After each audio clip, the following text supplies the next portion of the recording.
আমি অধ্যাপক ডাক্তার মোহাম্মদ আব্দুল মান্নান বর্তমানে আনোয়ার খান মডার্ন মেডিকেল কলেজ অ্যান্ড হসপিটালে কর্মরত আছি। আমরা আমাদের সম্মানিত রোগীরা বেশিরভাগে বয়স হলে কম দেখা শুরু করে চোখে ছানি বা ক্যাটারাক্টের কারণে। এখন আমাদের এই রোগীগুলোকে আমরা বলি যে আপনার চোখে ছানি পরিষ্কার করে লেন্স প্রতিস্থাপন করতে হবে।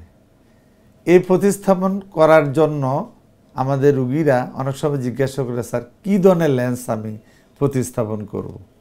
সাধারণত অনেক ধরনের লেন্স বাজারে অ্যাভেলেবেল, যেমন হাটে যেরকম রিংয়ের কথা রোগীরা অবগত আছে। আমাদেরও এই লেন্স সম্বন্ধে আমরা রোগীদেরকে কাউন্সেলিং করি, রোগীদেরকে দেখাই।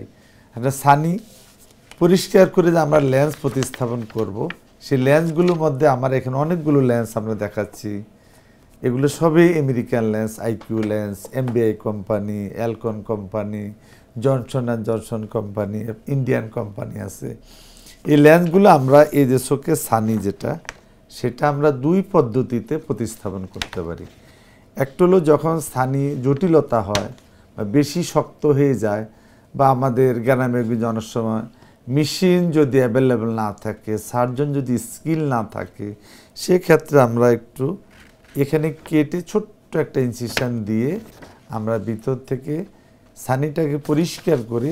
সেখানে এরকম একটা ক্রিস্টালাইন লেন্স, শক্ত আছে, নরম লেন্স আছে, প্রতিস্থাপন করলে আমাদের সম্মানিত রোগীরা আবার আগের মতো দেখতে পায়। কিন্তু বর্তমান টেকনোলজি হলো প্যাকো ইমালসিফিকেশন। সেটা লেটেস্ট প্রযুক্তি, সর্বাধুনিক প্রযুক্তি, সারা বিশ্বে এই প্রযুক্তিতে লেন্স প্রতিস্থাপন করা হয়। সেটা হলো কোনো ইনজেকশনের প্রয়োজন হয় না, কোনো ব্যান্ডেজের প্রয়োজন হয় না, কোনো ধরনের বড় ধরনের কাটাছিড়া হয় না।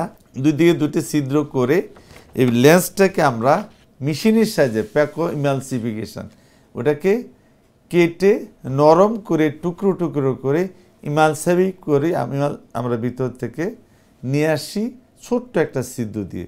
তারপর সেই ছিদ্র দিয়ে আমরা 12 মিলিমিটার 7 মিলিমিটার একটা লেন্স 1.4 মিলিমিটার ইনসিশন দিয়ে আমরা ভিতরে পুশ করি। সাধারণত এই লেন্সগুলো ফোল্ডেবল থাকে, এটা কাটিজ দিয়ে আমরা ভিতরে পুশ করলে লেন্সগুলো আস্তে বড় হয়ে যায় এবং চোখের প্রতিস্থাপন সুন্দরভাবে হয়, কোনো কাটাছিড়ার প্রয়োজন হয়। রোগীরা খুব তাড়াতাড়ি উইদিন 10 মিনিট বা 5 মিনিটের মধ্যে সুস্থ হয়ে রোগীরা নর্মাল কর্মস্থলে ফিরে যেতে পারে। নর্মাল দৈনন্দিন কাজ, নামাজ পড়া, অন্যান্য ধর্মীয় কাজ, সামাজিক কাজ, পারিবারিক কাজ, রাষ্ট্রীয় কাজ, সমস্ত কাজে রোগীরা ফিরে যেতে পারে দ্রুত, যদি প্যাকো ইমালসিফিকেশন করা হয়। এখন আসি লেন্সের ক্ষেত্রে। লেন্স সাধারণত মনোফোকাল এবং মাল্টিফোকাল লেন্স, এই দুই ধরনের লেন্স আমাদের সারা বিশ্বে ব্যবহৃত হয়। এই লেন্সগুলো বেশিরভাগই মনোফোকাল লেন্স। এই লেন্সগুলো প্রতিস্থাপনের পরে আমাদের রোগীরা দূরের জিনিস পরিষ্কার স্বচ্ছ দেখবে, কিন্তু যখন পেপার পড়বে, পত্রিকা পড়বে বা মা বোনা কোরআন শরীফ পড়বে, তখন এরকম একটা চশমার রিডিং গ্লাসের প্রয়োজন হবে। আর যারা কোনো চশমায় পড়তে চায় না, সেক্ষেত্রে আমরা রোগীদেরকে বলি আপনি মাল্টিফোকাল লেন্স অথবা extended depth of focus lens যদি আপনি প্রতিস্থাপন করেন, সেই লেন্সগুলো এই মনোফোকাল লেন্স থেকে একটু মূল্য বেশি, দাম বেশি। যারা অ্যাফোর্ড করতে পারে তারা এই লেন্সগুলো নিতে পারে। আমরাই প্রতিস্থাপন করি, প্রতিদিনে করতেছি। এই লেন্সগুলো সংযোজন করার পরে রোগী দূরে, মাঝখানে, কাছে সব কিছু দেখতে পারে, just like a 10 years child, মানে 10 বছর একটা বাচ্চা যেরকম দেখবে সেরকম পরিষ্কার পরিচ্ছন্ন, দূরে, কাছে, মাঝখানে সমস্ত জায়গায় সে পরিষ্কার দেখতে পারবে। এই হলো আমাদের দেশের লেন্স প্রতিস্থাপনের প্রযুক্তি।